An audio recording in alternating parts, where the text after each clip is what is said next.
Aujourd'hui, nous sommes à l'École nationale supérieure de journalisme et des sciences de l'information où aura lieu à 9 h la conférence sur la géopolitique du cinéma organisée par le laboratoire de recherche de l'école présentée par le Dr Nawel Frahtia.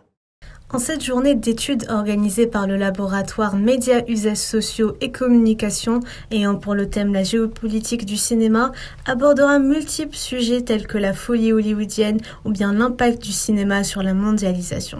On parle donc de soft power, de globalisation, des sujets très intéressants pour les étudiants, aussi bien que pour les invités simplement intrigués par le thème. Alors, parler de géopolitique du cinéma, je crois que depuis l'avènement d'Hollywood, depuis l'émergence des États-Unis sur la scène internationale, le cinéma américain a pratiquement contribué à façonner le monde. L'Europe a été pratiquement colonisée, je mets ça entre guillemets, par le cinéma hollywoodien. Le cinéma hollywoodien a été un peu le rêve de tout le monde aujourd'hui. Armand Matlar parle de American Dream of Life, c'est-à-dire que maintenant, on ne veut pas vivre comme les Américains, mais ce qui est encore plus terrible, c'est qu'on rêve à l'américaine, si vous voulez. Et ça a été donc propagé dans le monde à travers le cinéma.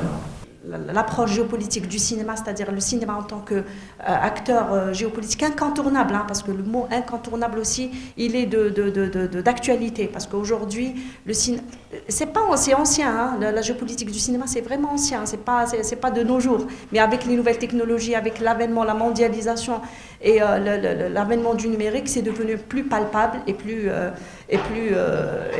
influent. Le but, c'est de mesurer, de palper l'influence du cinéma sur le plan géopolitique. Il y a une reconfiguration des actions, des forces, des puissances dans ce domaine de production d'images, de cinématographie.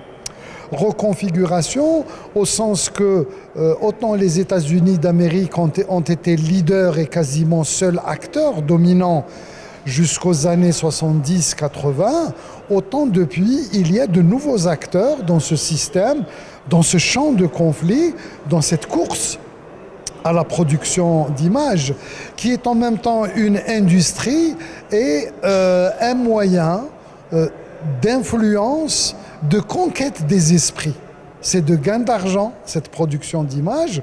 C'est aussi, bien entendu, de production de valeurs culturelles, mais aussi de conquête des esprits.